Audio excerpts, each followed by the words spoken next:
Today's cocktail is the pineapple upside down shot. This is a recipe that I found on the internet. I don't remember what I was looking for or why, but when I ran across this, I knew I needed to download it and try it later. The idea is that it tastes like a pineapple upside down cake, and it's pretty close based on the ingredients. So this is a shot. You'll make 4 shots with this. You'll need 4 ounces of Crown Royal vanilla whiskey, 2 ounces of pineapple juice, 2 ounces of cake vodka, and 4 maraschino cherries. Add 1 cherry to the bottom of each of 4 tall shot glasses. Mix the other ingredients in a cocktail shaker filled with ice. Shake well and strain into the 4 shot glasses. Serve chilled and enjoy. As always, we ask you to drink responsibly, and if you're of age, I highly recommend the pineapple upside down shot. Thanks.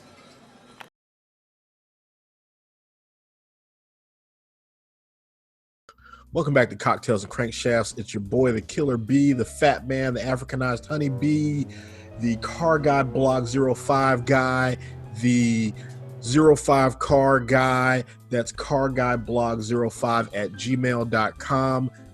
05 car on Twitter. The word 0, ZERO, the number 5, the word car, CAR at Twitter. That's me. With me as always is my fabulous co-host May Flowers. What up, May? What up? How's it going?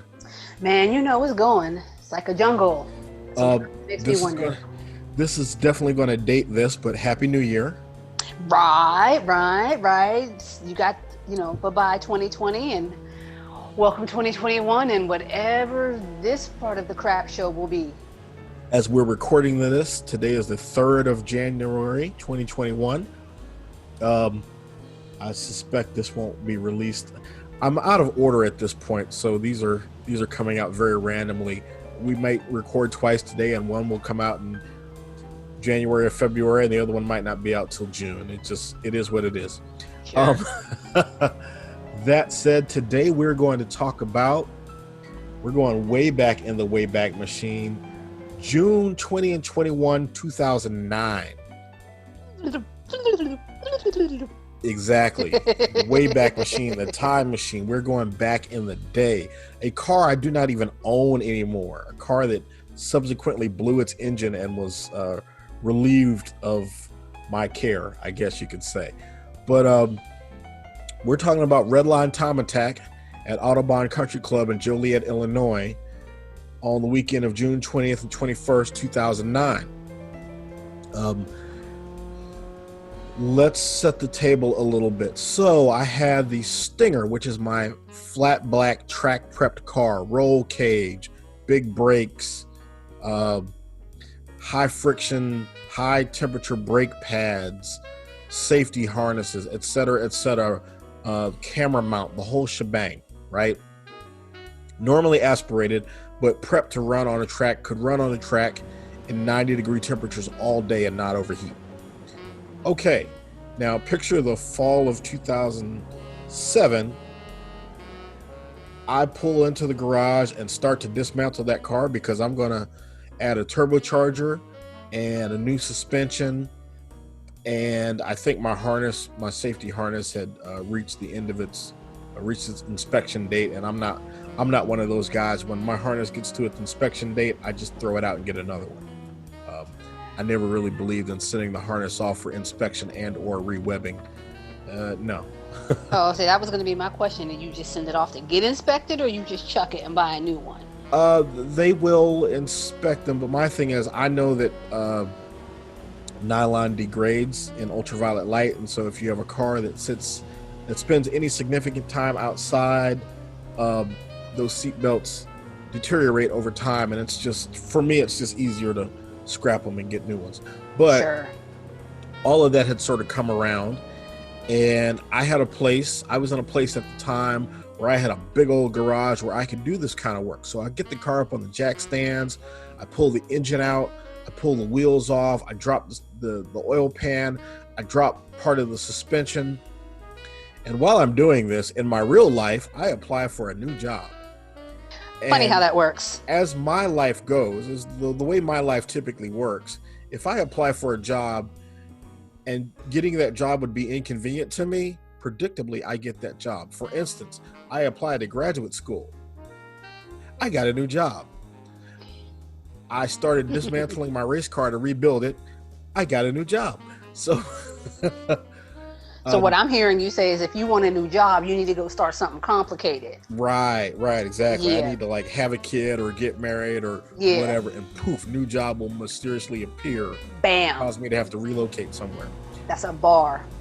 So it's time for me to go.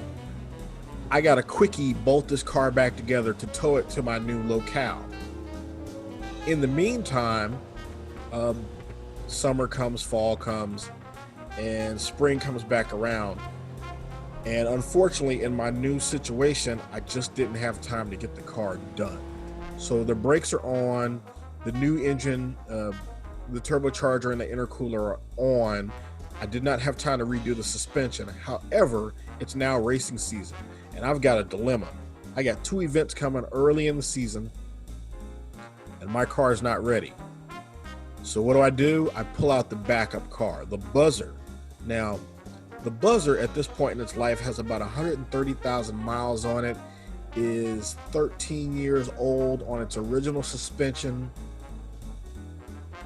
And let's just say I had painted it so it would look cute, but the car was not really suitable for racetrack use. But I So it's like gutted it up. taking a shower or not taking a shower and putting on cologne. No, this is more like trying to run a marathon in not your old raggedy running shoes, but like your old raggedy running shoes that have rolled over on the edges. Eek. Yeah, that's not gonna work. Not only has all the cushioning collapsed, but you've worn all the tread off the bottom too. Ooh. Yeah. Yikes. And now you got to go run 26 miles on them. Ooh. Yeah. Same situation essentially. So, but I live in Iowa, and opportunities to participate in nationally recognized motorsports events for amateurs are few and far between. So I gut it up and I say, you know what? I'm going to take the pretty car, and I'll be pretty but slow. And while I'm there, I'll call one of my favorite hip hop models that I know and say, hey, why don't you come up and do a photo shoot with the car while we're at the track? You can sell some 8x10s, blah, blah, blah, blah, blah, blah. She agrees because she's just down the road in St. Louis. And Joliet, Autobahn is in Joliet, which is on the train line between St. Louis and Chicago, regular Amtrak service. So I was like, look, I'll put you on the train. You meet me in Joliet. I'll pick you up. You know, you got a hotel. I'll spring for your meals. Plus, I'll pay you some, we worked out some level of pay for the time that she was actively working at the track. Sounds like a good arrangement. Well, yeah, except for what had happened was, so I load up my stuff. I load up my tables, my tent, my cooler, my folding chairs, my jack, my tools, my cameras, my video, like everything I need for a weekend, for a photo shoot and a weekend at the track, right? I get over there. It's to the point where I have to go to the hotel and unburden some of the stuff from the car so that she will fit when she gets to the train station. Cool. When we get to the train station, we get set up, we get her in her room, I get in my room, we get all situated and head to the track. Well, I get to the track and I've got my ticket, and I'm like, yeah, da da da da da da, da da da da, blah blah blah blah blah, yakety smackety. The guy says, you're good, but she's got to pay, and I forget what it was, but it was some amount of money that wasn't like, pocket change. Something you had not negotiated either. Not pocket change to me back then on a tight race budget on a race weekend where I got to spring for 2 hotel rooms, food for 2, train ticket, et cetera, et cetera, et cetera. Right. And I'm like, she's not a spectator. She's with me. She's crew. The last time I did one of these, I could bring up to 6 people with me. He'll like, well, no, that's not what we're doing. Anybody that comes in other than the driver has to pay. What? Boo! They on some So bullshiggity. here's the difference. Not that most race clubs aren't private, race tracks aren't private, but Gateway being an event location, they rented Gateway. And so if you paid money to bring your car in to race, you could basically bring, like I said, I think they said like 6 people. Because the theory is, if you're coming in, you got a car, a trailer, a co-driver in the truck, and 3 or 4 people to work on the car with you, right? That's the theory. Well, Autobahn, being a private motorsport country club, has a different take on these kinds of things. And they were charging per head, no matter what. Ooh. So I was like, mackety smackety. I pay for her to come in. We go in, I get the car set up, I get her set up. And I wasn't even, we didn't bring her stuff. This was strictly supposed to be a shoot day, not to set up the table and sell 8x10s day. But as I look around, I'm realizing Autobahn, because it is a private motorsport club, and while they do bring in bleachers for certain events, it's not really set up for spectators. So there's not going to be anybody there. It's not going to be like a Nopi event or like a Battle of the Import events where there's going to be thousands of spectators there. Which makes you wonder why they were charging per head anyway, or unless that's probably why they were charging per head. Because I mean, the memberships there are ridiculous, and we went through those numbers in one of the other episodes. But you have to be legitimately rich. You have to be legit wealthy to have a membership at Autobahn. I mean, we're talking like 40 grand initial fee plus 10, 20 grand a year or some nonsense like that. It's pricey. Oh, like rich. Yeah, like Lamborghini, Ferrari people rich. Which, you know, in greater metro Chicago, you have people with that kind of money, so they can do that. Absolutely. But long story short, we get in there and I go do my practice session, and not only am I slow, I'm painfully, dangerously slow. I'm like, oh, this isn't safe for me to be out here, because I have a good judge of, you know, this is not my first track event, and I have a real good judge for closing speed and what's going on with other cars coming by me and passing and all that kind of stuff. And I figured out real quick, not only was I not going to be competitive, but I was basically a moving roadblock. You know, I was a moving speed bump on the course. And that's not a safe situation, particularly in the summer where pop-up thunderstorms can turn the track into a slip and slide real quick. Right. So discretion being the better part of valor, I said, you know what? I'm gonna make the smart play here. We went back, me and Miss Hip Hop Model shot some photos. Hey. She was decidedly not famous, so the idea of setting up a tent and letting her sell 8x10s and sign is like, okay, that's not gonna fly up here in this event. At one of these kind of bike, you know, motorcycle drag things like they used to have here in North Carolina, where there's gonna be literally 1,000 black people there. Different situation, but this was not that type of event. Right. This time, this place, this situation, it wasn't going to fly. So it's like, okay, let's get a quick shoot in. We'll run back to the hotel, swap out some stuff, drive into the city.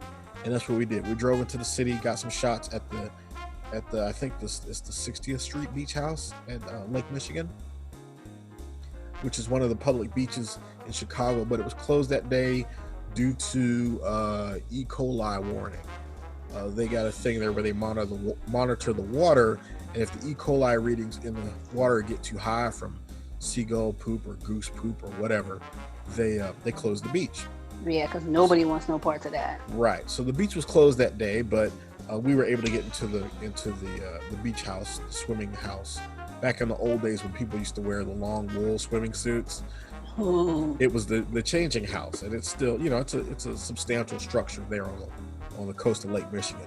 So we got in there and got some cute pictures and some, you know, city in the backdrop pictures, and went back to the hotel, and it was what it was. She got her money, and the next morning I got her on a train back to St. Louis. And you know, with Amtrak, it's not a big deal to go back a day early, because they're not pressed for seats like airplanes are. Right. I did I go back to the? No, I didn't even go back. I just went home. Yeah, Just, so I just done and done. there's no point if you're going to be so slow that it's dangerous. Yeah. There's You just don't no want point in doing it. So because it's not even fun at that point. right, because my hopes of, having my car splashed on Redline's webpage, or placing like I did in St. Louis where I placed, and so therefore a photo of my car and my name were plastered onto the website. If you're going to be dead last, you're not going to get that treatment. So, Right. Dead last by a wide margin. Yeah, nobody's into that. Yeah, nobody's into that. So it's like, it's not worth it for the odds of my car getting shot where they can read the .com on the back bumper and go to my website, and it's like, nah. Mm-mm. Oh, and the other thing being, of course, with that car not having a roll cage, I had no camera mount, so I couldn't even get footage. And it's not like today where you just stick GoPros all over your car. In 2009, I did not own a GoPro. I was still using a tape-based mini DV camcorder, which Yeah, required, I don't know, were GoPros even out in 2009? they might have been, but they were Might have still been. really expensive. Yeah. And those were standard def. I'm pretty sure those were still standard definition GoPros.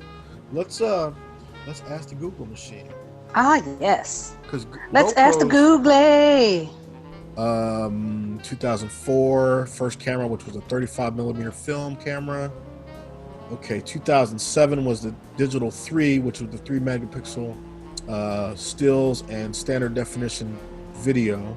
Digital 5 came out in 2006. Yeah, the Hero 2 didn't come out to 2011. Oh, no, here it is. The 1080p 5 megapixel Hero Naked LED released on January 25, 2010. Okay.